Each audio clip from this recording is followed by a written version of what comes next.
Hi students, welcome to DS Economics channel. Today we are going to discuss from 2022 January Kerala set economics previous year question.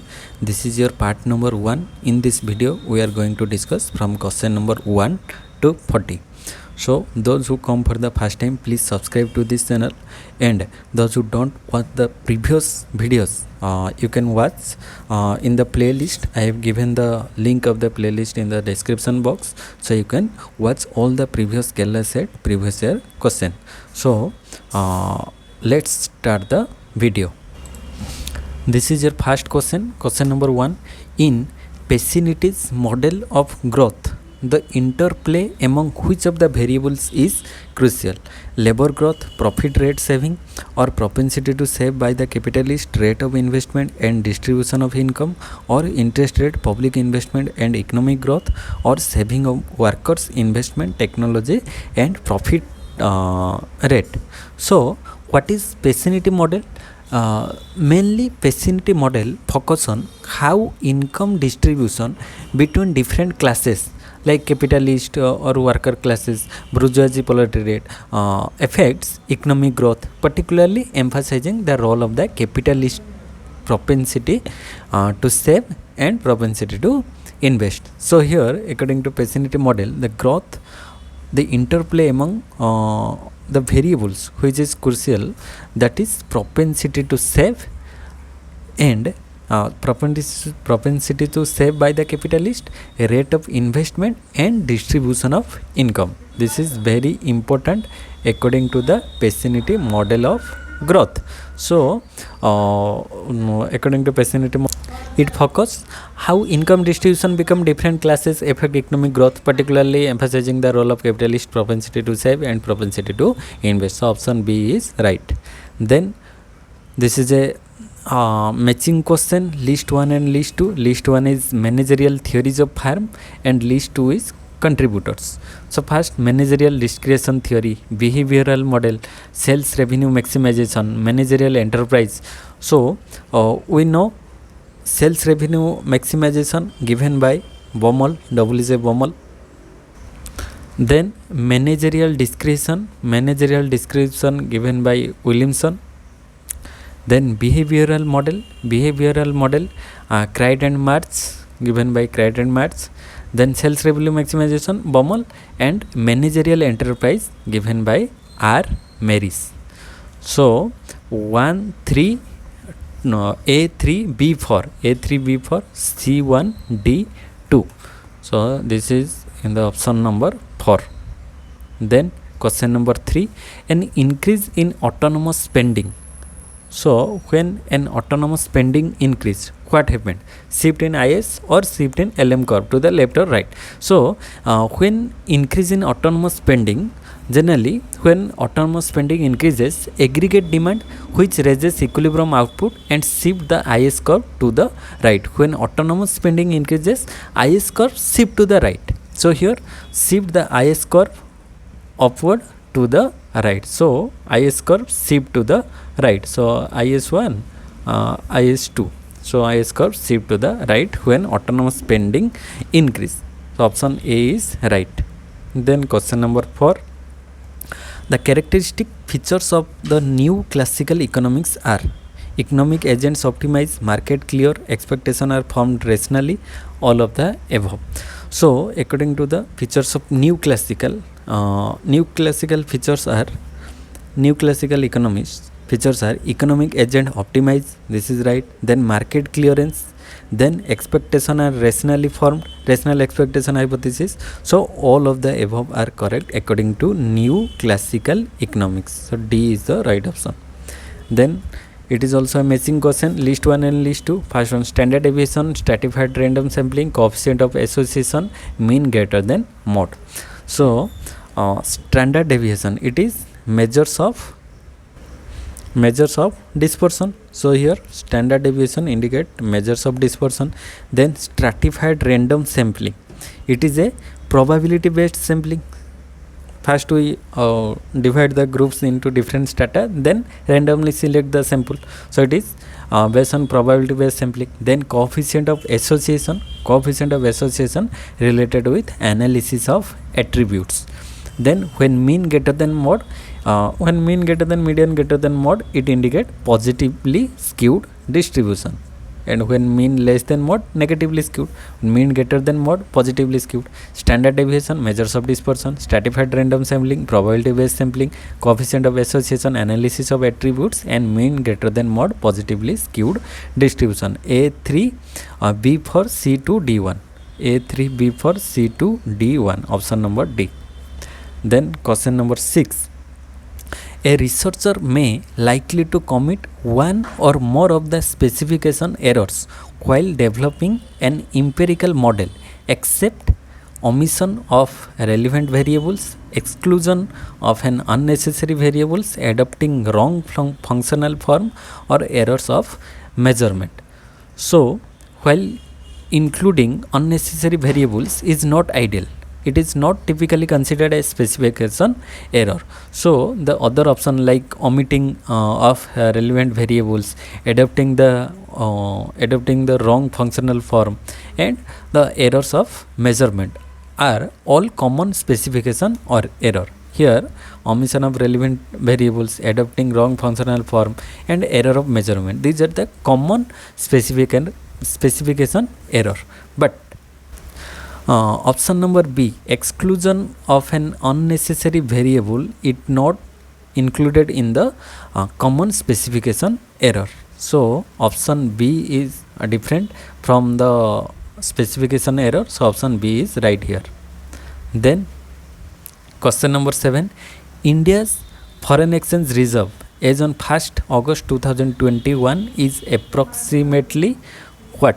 Approximately 630 billion US dollar according to 2021 data, and according to recent data 2024 India's foreign exchange reserve on 1st August 2024, it is approx 674 billion dollar US dollar. So now it has increased to 674 billion dollar in 2024.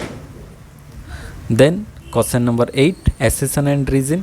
So first assertion is, in the recent past there has been a significant increase in the foreign exchange reserve of India. This is right. In recent past there is a significant increase in the foreign exchange reserve, we see.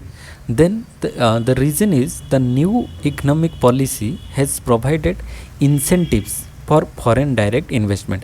The new economic policy has provided incentive for FDI. So when FDI increases, then foreign exchange increases. This is the correct reason. So both A and R are true, and R is the correct explanation of A is right. So option A is right here. Then question number 9. Kaldor's theory of distribution doesn't assume. So we have to find out or distinguish which is not assumption of Kaldor's theory of distribution. In Kaldor's theory, full employment exists. This is right. Then marginal product remains constant. This is also right according to Kaldor's theory. And MP, marginal product of profit greater than marginal product of wages. No, profit greater than wages. This is not an assumption of Kaldor's theory of distribution. Then Keynesian assumption of two sector model. This is also included in the Kaldor's theory. Here if MPS, marginal propensity to save, greater than marginal propensity to consume, then it may be right. But here MP greater than profit greater than wages. But here in Kaldor's theory, the marginal product of profit and wages does not need to be compared directly. Instead, Kaldor model focus on the idea that the share of profit in national income tends to increase relative to wages as the economy grows, and the theory doesn't require that the marginal product of profit always be greater than the marginal product of wages. So this is not an assumption of Kaldor theory of distribution. So option C is right here. Then question number 10. When both the firms are followers of each other in a Stackelberg model of duopoly, then final equilibrium result in. When both the firms are follower, here question given is both the firms are followers. So when both the firms are followers, then what kind of model it is? Joint profit maximization, equal profit for both, or corner solution, or perfectly competitive solution. When both the firms are followers, then it is regarded as corner solution. Corner solution or stable solution, we can say, when both the firms are followers. When both the firms are followers, it is corner solution. And in Stackelberg, one is leader, other is follower. So when one is leader and other is follower, it is called as Stackelberg model. But when both the firms are followers, it is regarded as Carnot model. So when both the firms are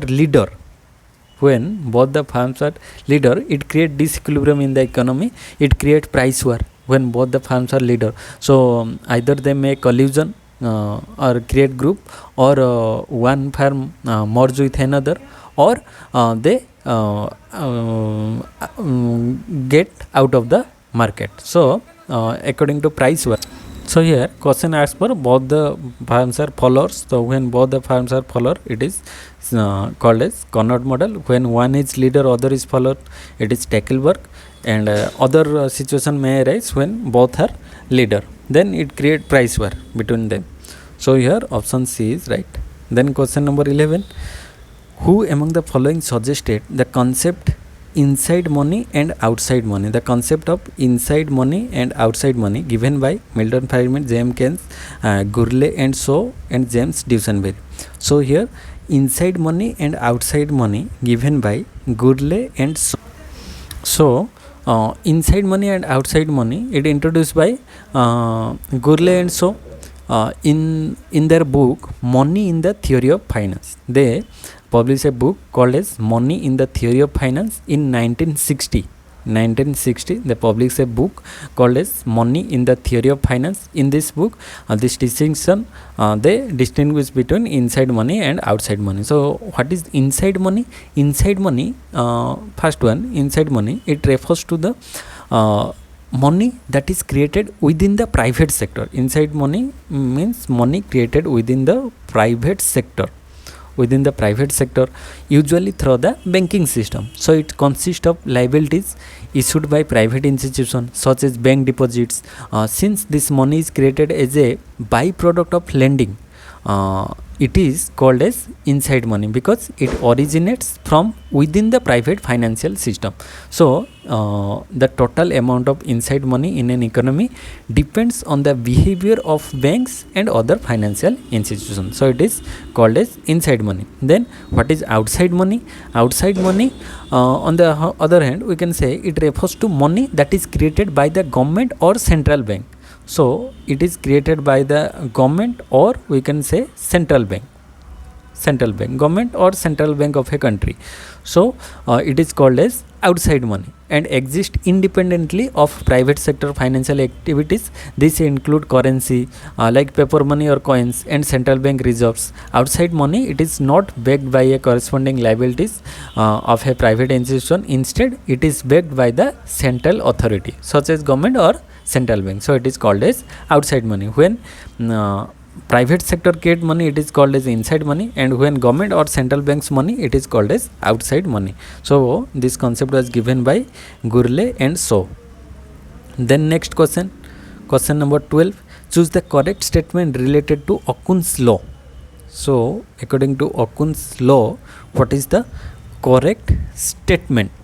So according to Okun's law, first one is, it was postulated by author Okun's in the early 1960. Author Okun's in the early 1960. This is right. Then it look at the statistical relationship between a country's unemployment and economic growth rate. It is the relationship between unemployment and economic growth rate. This is also right. Then it says that a country gross domestic product must grow at about 1% rate for 1 year to achieve 4% reduction in the rate of unemployment. No, this statement is incorrect according to Okun's law. So option 1 and 2 are correct. So option A is correct here, because first one is 1960 in first and second statement. The second statement is suggests that higher economic growth is associated with a reduction in unemployment. So first and second statement correct, but in third statement it is given as 1% rate of for 1 year to achieve 4% reduction in the unemployment. So this statement is incorrect, because Okun's law typically states that for every 1% increase in unemployment, a country's GDP will be roughly an additional 2% lower than its potential GDP. So the relationship is not as simple as 1% GDP growth rate lending to 4% reduction in unemployment. So this is incorrect statement. So here option 1 and 2 are correct. So A is correct here. Then question number 13. Dash is an exception of Stopler-Samuelson theorem. So we have to calculate, find out the exception of Stopler-Samuelson theorem. Stopler-Samuelson theorem. The exception of Stopler-Samuelson theorem is Leonti paradox, Maslow's paradox, Revsky theorem, or all of these. So exception of Stopler-Samuelson theorem is Maslow's paradox. Maslow's paradox, option number B. So Maslow's paradox, it is an exception of the Stopler-Samuelson theorem. The Maslow's paradox, what it suggests? It suggests that under certain conditions, a tariff on imports can actually reduce the price of imported goods domestically. When we put a tariff on the imports, it can actually reduce the price of the imported goods domestically, which contradicts the conventional outcome predicted by the trade theory, including Stopler-Samuelson. So this is the contradiction of Stopler-Samuelson theorem.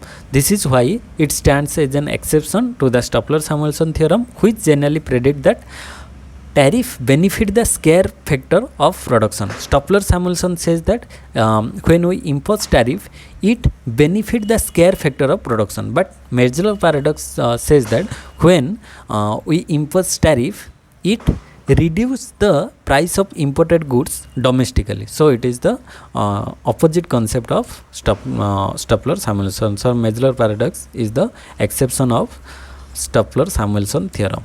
Then question number 14. The 15th Finance Commission recommended dash weightage to demographic performance in horizontal devolution. In horizontal devolution, what is the percentage of demographic performance in horizontal devolution? So there are various percentage given to various concept, like 14th and 15th Finance Commission. In 15th Finance Commission, demographic performance given weightage percentage of 12.5% weightage given to demographic performance. There are total 100% weightage, and first one is income distance. Income distance weightage 45%. Then population 15%. Then area 15%. Weightage of area given 15%. Then forest and ecology given 10% weightage.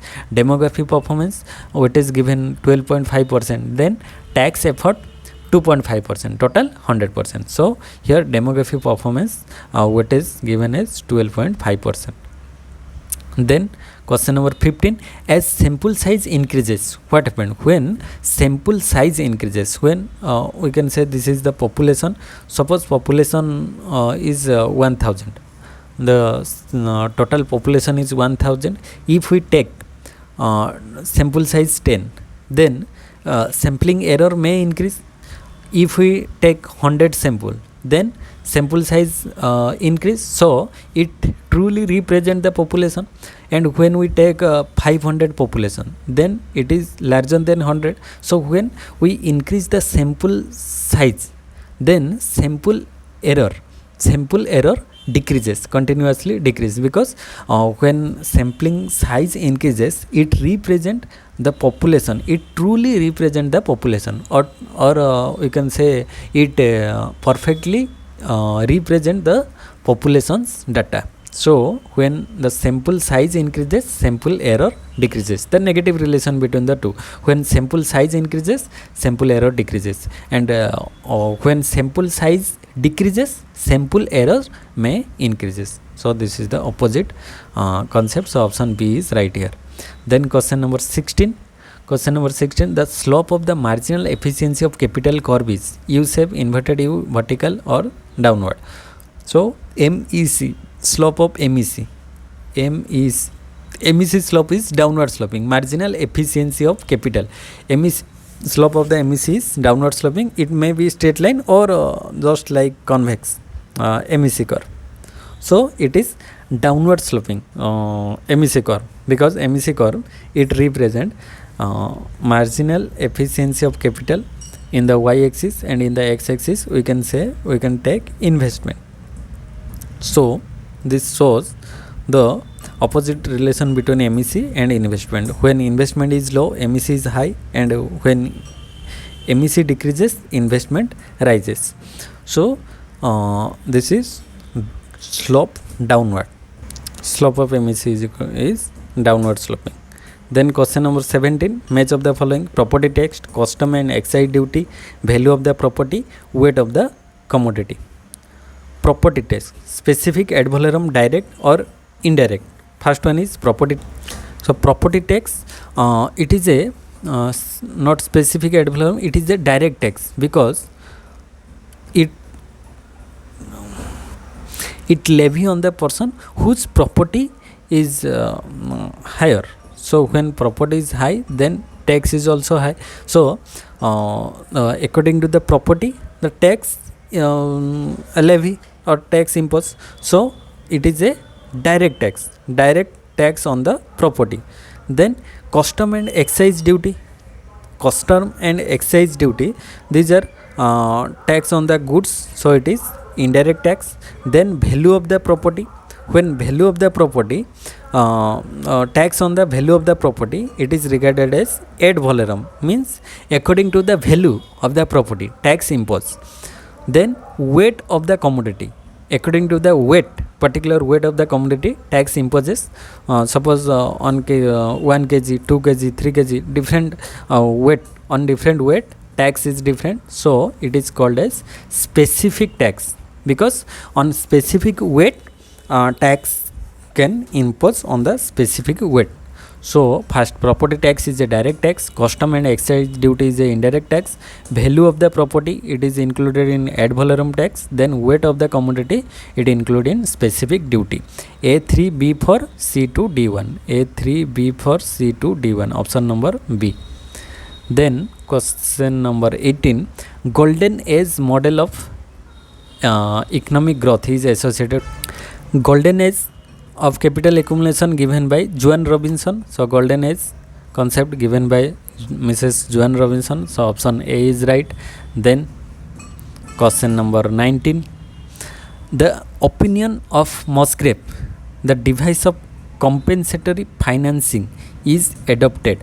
So according to Musgrave, the concept of compensatory financing is adopted. When compensatory financing adopted, when to increase the level of effective demand to fight depression and unemployment. Yes, to this is the concept of compensatory financing. Compensatory financing is adopted to increase the level of effective demand. Effective demand, to raise the level of effective demand, then fight depression, to overcome depression and to overcome unemployment. So what is compensatory financing? According to, in the opinion of Richard Musgrave, compensatory financing is a tool used in fiscal policy to stabilize the economy. Overall, to stabilize the economy during times of depression and unemployment, the government increases spending. During depression, government increases spending, or cuts taxes to boost effective demand. Either he can increase spending or cut down taxes, which can help to stimulate economic activity and reduce unemployment. So this concept aligns with the Keynesian economics, where government intervention is used to manage economic cycles and prevent prolonged recession. This is the concept of compensatory financing. We can say it is otherwise we can say it as pump priming process, pump priming or compensatory financing. So option A is right here. Then question number 20. Which among the following represent the highest degree of economic integration? Highest degree of economic integration. There are different type of economic integration. So highest degree is according to the question, economic union is the highest degree integration, because according to the sequence, first one is preferential trading area. Preferential trading area is the first, we can say the lower economic integration. It reduce tariff and special quota to the member country. Then free trade agreement, then free trade, then come custom union in third, custom union, then fourth common market in fourth position, then in fifth position economic union, then last one is political union.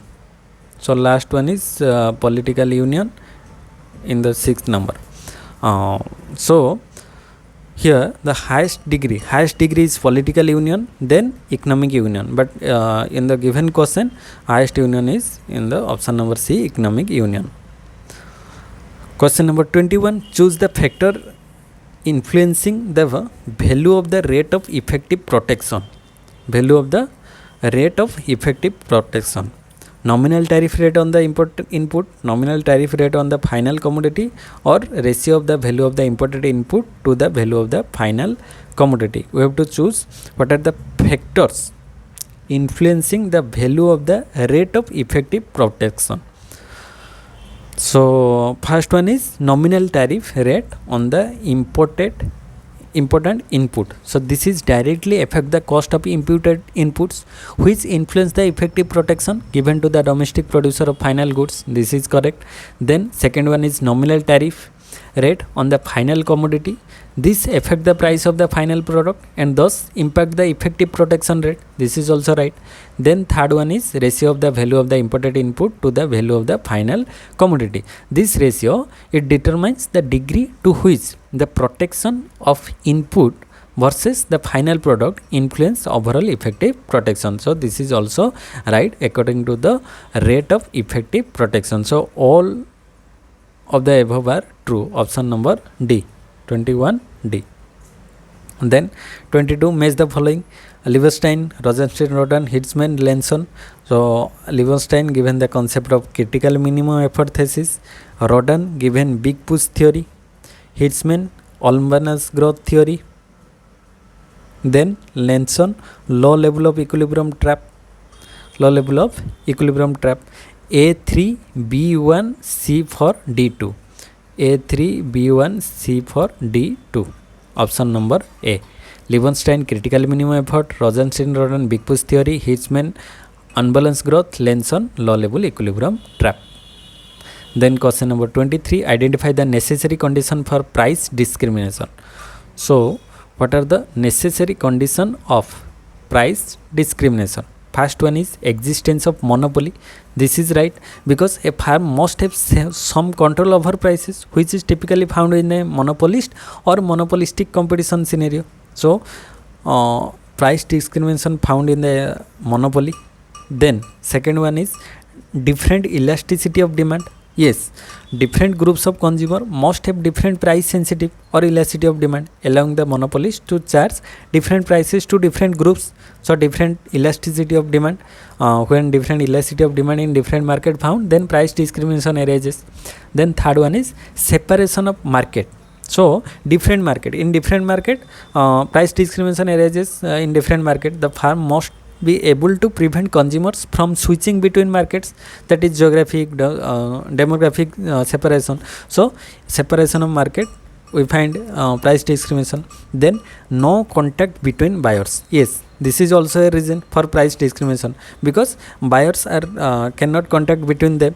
So buyers from one group should not be able to resell the goods or service to buyers from another group at a different price, preventing it create arbitrage. So option 4 is also right for the price discrimination. Then different elasticity of supply.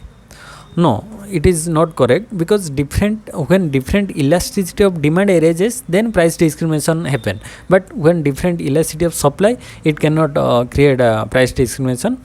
Generally, different elasticity of supply is not a necessary condition for a price discrimination, which is why it is incorrect.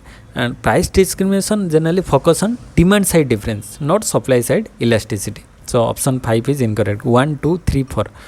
Option 1, 2, 3, 4 given in the option number 3. So option number 3 is right, C. Then question number 24, according to Chamberlain, excess capacity is due to. So according to Chamberlain, excess capacity arises, you know that when excess capacity arises, when this is AR, this is MR, and this is, we can say, just this is the minimum point of AC, and this is LMC, LAC. So this is the minimum point of AC, but farm produce in this point, the tangency point. So the area between these 2 points, we can say, suppose this is E and this is E1, from E to E1 point. So the E point, O, E, E1, from O to E, it is quantity produced, but from O to E1, optimum output. So here excess capacity arises from this point. Excess capacity arises because a farm can produce 2 at the point of E1, but he produce at the point of E. So this gap is called excess capacity. So according to Chamberlain, excess capacity is due to non-price competition and free entry. Due to non-price competition and free entry, excess capacity arises. So how we define it? According to Chamberlain, in the theory of monopolistic competition, excess capacity arises because of non-price competition. Non-price competition means such as we cannot compete in price. Price is same for all the goods, but the difference is difference in other factors, like such as product differentiation, difference in advertising, difference in brand loyalty. These are difference, but price remains same for the goods, and free entry of the farms into the market. Generally in monopolistic competition market, farms produce differentiated products and do not operate at the minimum point of their average cost curve. Due to the product differentiation, each farm has some market power but faces competition from other farms. That's why when farms enter freely, the market gets divided among more farms, and it leading to a situation where each farm operates below its optimal scale, resulting in an excess capacity. So option B is right, non-price competition, and due to non-price competition and free entry, excess capacity arises. Then question number 25, according to Karl Marx, the organic composition of capital is capital is equal to the ratio of constant to variable capital. This is the right option. Option number A, organic composition of capital is equal to the ratio of constant capital to variable capital. So in the Marxian economics, the organic composition of capital, it refers to the ratio of constant capital. Constant capital means we can say investment in physical asset such as machinery, raw materials. These are called constant capital. And variable capital means like investment in labor, etc. It is called as variable capital. So this concept helps to understand how capital is divided between these two types of investment and how this affects the overall rate of profit. So according to Marx, the organic composition of capital is the ratio of constant to variable capital. Then question number 26, select the pair wrongly matched. So first one is Bourse-Goldfrey test. It is for autocorrelation. This is right. Bourse-Goldfrey test used for autocorrelation. Then Goldfeld quadrant test. Goldfeld quadrant test, it is used for heteroscedasticity. This is right. Then J-Q-Berra test. J-Q-Berra test, it is used for residual normality. This is also right. Then Chow test, it is used for multicollinearity. No, this option is incorrect, because Chow test is used to test structural breaks or changes in regression relationship across different periods of groups. It is not for multicollinearity. Chow test is used for structural breaks. for structural breaks. So option D is incorrect. So what is wrongly matched? Wrongly matched is option number D. Then question number 27. As there is no crowding out, fiscal policy is fully effective in. So when there is no crowding out, fiscal policy is fully effective in Keynesian range of LM curve. So first we have to draw the LM curve. This is the straight line curve, then intermediate range, then first horizontal line, it is called as the Keynesian range. Horizontal line is Keynesian range, then this middle position is intermediate range, then the vertical line is called classical range. First one is horizontal line Keynesian range, middle line intermediate range, and vertical line called as classical range. So in the first we have to take the Keynesian range. In Keynesian range, monetary policy is ineffective and fiscal policy is fully effective. In Keynesian range, fiscal policy is fully effective and monetary policy is ineffective.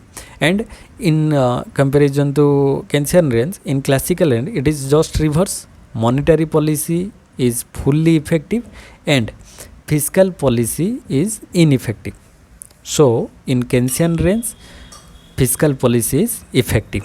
So when there is no crowding out, fiscal policy is fully effective in the Keynesian range of LM curve. In the Keynesian range, fiscal policy is fully effective, and in the classical range, monetary policy is fully effective. So option A is right. Then question number 28. Assume that the value of KE is equal to 5, B is equal to 10, then the slope of IS is. So here given the data KE and B. So what is KE and B? So KE is equal to marginal propensity to spend. So here KE, it indicate marginal propensity to spend, and B indicate MPC. So we have to find out the slope of IS. So slope of IS is equal to 1 by KE into B. So 1 by KE value is 5. KE means marginal propensity to spend. 5 into B value, marginal propensity to spend, and B is equal to MPC. And K is equal to marginal propensity to spend. So 5 into MPC value is equal to 10. So 1 by 50. So 1 by 50 is equal to, when we got 1 by 50, then point value 0.02 something, 0.02. Its approx value is 0.02. So here in the given option, first is 1.0, 0.5, 0.2, 0.1. So here not given 0.02, but we can take as option C, 0.2, 0.02, or means nearest number is 0.2. So option C is correct here, but exact value is 0.02. Then question number 29. Dash is a measure of monopoly power in an industry which is given by the sum of the square values of the market sales shares of all the firms in the industry. So it is called as Herfindahl index. In the Herfindahl index, it measures the concentration of market power in an industry. It is calculated by summing the squares of the market share of all firms square. Suppose A square plus B firm square plus C squares. So all firm squares of the market share of all the firms in the industry. A higher Herfindahl index indicate higher level of market concentration and a greater monopoly power. So it given the sum of the square value of the market sales shares of the all firms. It is called as Herfindahl index. Then question number 30. Yes, other concept are like learner index, markup index, payoff index. Basic concept about learner index. What is learner index? Now, it measures the markup price over marginal cost and indicate the degree of monopoly power, but not concentration directly. Then markup. What is markup? Now, it refers to the difference between the price and marginal cost of production. And what is payoff? Payoff typically refers to the financial returns or gains, not as a measure of market power. So here Horfindal index is right. Then question number 30, the rate of optimum tariff can be calculated in terms of can be calculated in terms of double factorial terms of trade, balance payments, foreign trade multiplier, elasticity of the foreign offer curve. Yes, the rate of optimum tariff can be calculated in terms of elasticity of the foreign offer curve. So the rate of optimum tariff, it is the tariff rate that maximizes a country's welfare considering the effects on both domestic and foreign markets. So it can be calculated in terms of the elasticity of foreign offer curve, which reflect how foreign supply responds to change in the price level. So the foreign offer curve, it describes the relationship between the quantity of goods offered by foreign producer and the price level. The elasticity of this curve helps determine how effective a tariff will be in improving the terms of trade for the imposing country, and the higher the elasticity, the lower the optimum tariff, and higher the elasticity means that foreign producers are more responsive to price changes. So right option is option number D. Then question number 31, Hawkins-Simon condition for a 3 industry case states that statement 1, all diagonal elements I minus A are strictly positive. Yes, according to Hawkins-Simon condition, all diagonal elements are correct. Diagonal elements means suppose all the diagonal elements of I minus array are strictly positive, 1 0 0 0 1 0 0 0 1. Diagonal elements are strictly positive and all principal minors are negative. Yes, all minors values are negative.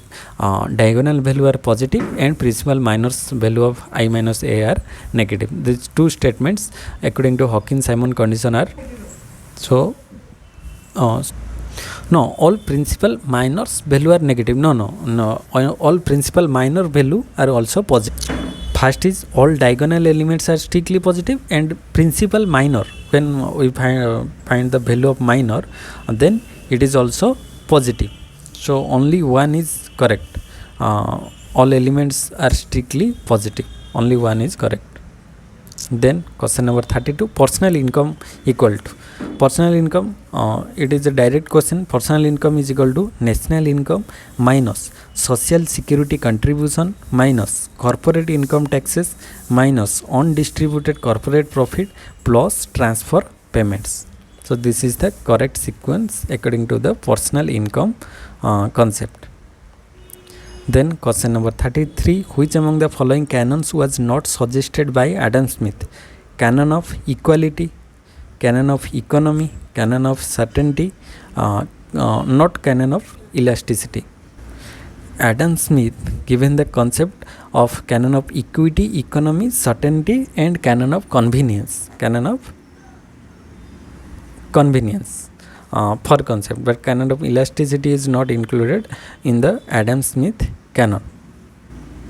So here option C is incorrect. Then question number 34, choose the correct statement related to champions. So it was launched in 9th May 2020 by the Government of India. This is right. Then champion stands for creation of harmonious application of modern processes for increasing the output and national strength. The full form of champion. This is also right.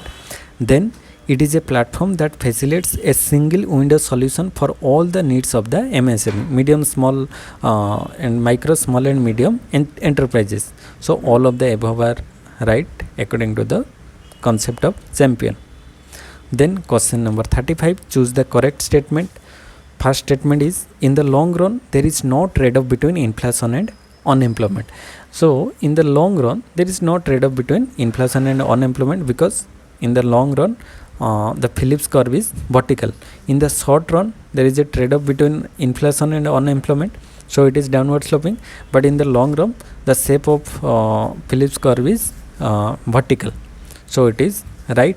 Then statement 2, in New Keynesian explains the breakdown of the simple Phillips curve in the terms of non-accelerating rate of unemployment. Nairu, non-accelerating rate of unemployment. So Neoclassical explains that in the long run shape of the Phillips curve is vertical. So there is no trade-off between inflation and unemployment in the long run, but in the short run it is there is a trade-off between inflation and unemployment. So here statement 1 and statement 2 both are correct. So option D. Statement 1, 2, 3. 3. Nairu is the rate of unemployment at which inflation will stabilize. Yes, at the non-accelerated rate of unemployment, inflation is stabilized. So option 1, 2, 3 all are correct according to the concept. Then question number 36, as per the Friedman-Savage hypothesis, according to Friedman-Savage hypothesis, what happens? It is the marginal utility of money first diminishes, then increases, then diminishes again. So according to Friedman-Savage hypothesis, marginal utility of money first diminishes, then increases, then diminishes. So marginal utility of money first diminish, then increase, then diminish. This continues. This is a continuous process according to Friedman-Savage hypothesis. So option B is right according to Friedman-Savage hypothesis. Then question number 37, one of the earliest linear expenditure model was suggested by. Linear expenditure model was suggested by Nallab, Otke, Alfred Marshall, Richard Stone. Yes, Richard Stone is the right option. Earliest linear expenditure model was suggested by Richard Stone.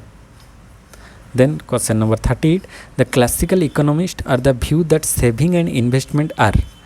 So according to the classical economists, saving and investment are always equal. Classical economists says saving and investment are always equal, but Keynes rejected this concept, but classical says that saving and investment are always in the equal condition. Then question number 39, input output isoquant assumes. So input output isoquant assumes zero substitutability of K and L. Yes, this is the right option. According to input output isoquant assumes zero substitutability between K and L. K and L means capital and labor. Between capital and labor there is zero substitutability, because capital and labor are not substitute to each other. We cannot substitute labor in place of capital, or we cannot substitute capital in place of labor. So there is zero substitutability between labor and capital, because labor is different, capital is different. So in place of labor we cannot replace capital in certain amount. So this is the assumption of input output isoquant. So according to input output isoquant, there is zero substitutability between K and L, but in general we can substitute some of the amount of labor in place of labor we can substitute some capital, but according to input output isoquant it assumes zero substitutability of labor and capital. Then question number 40, firm A purchases raw materials worth 150 and produce semi-finished goods and sell it to firm C to 250. Then C again makes some modification to the goods and sell the goods to the final consumer to 380. If there is a depreciation cost of 50 in the process, find the net value added. So we have to find out the net value added. So first the raw material price is 150, then it produce semi-finished goods and sell it to the firm C to 250. So first raw material price is 150, then it sell as 250, then it sell to the final consumer to 380. So depreciation charges is 50, so we have to find out the value added. So firm A total raw material is equal to 50 and value added by firm A is equal to 250 minus 150. First value added is equal to 250 minus 150, that is 100 rupees. 100 rupees value added by firm A. Then firm C, come to firm C. Firm C's total finished good is equal to how 380. So 380 minus its total semi finished goods purchase minus its raw material is equal to 250. So 380 minus 250 is equal to value added by firm C is equal to 130. First firm A value added is 100, firm C's value added is 130. Then we have to find out the total value added. Total value added is equal to 100 plus 130 is equal to total 230. Total value added is equal to 230, and here we minus the depreciation cost. So 230 minus 50. So 230 minus 50 is equal to 180. Here total value added is equal to 180. So in total value added, we have to deduct the depreciation value, because depreciation, wear and tear or maintenance charges, depreciation we have to minus the depreciation from the total value added. So total value added is equal to 230. When we minus on depreciation charges 50, then it is net value is equal to 180. So here option D is right. According to the question 40, option D is right. Total value added is equal to 180. So this is all about for the today's session. In the next session we are going to discuss from 41 to 8. I hope you enjoyed this video. If you like this video, please like. You can comment whatever you face any kind of problem or doubt. You comment in the comment section. I will try to rectify the question or problem, and you also share with your friends so that all are benefited from this video. And those who come for the first time, please subscribe to this video. And if you don't watch the previous videos, you can watch by click on the playlist. I've given the playlist in the description box, so you can watch all the previous year questions of Kerala set economics question. So in the next video we are going to discuss the part 2. Thank you. Jai Jagannath.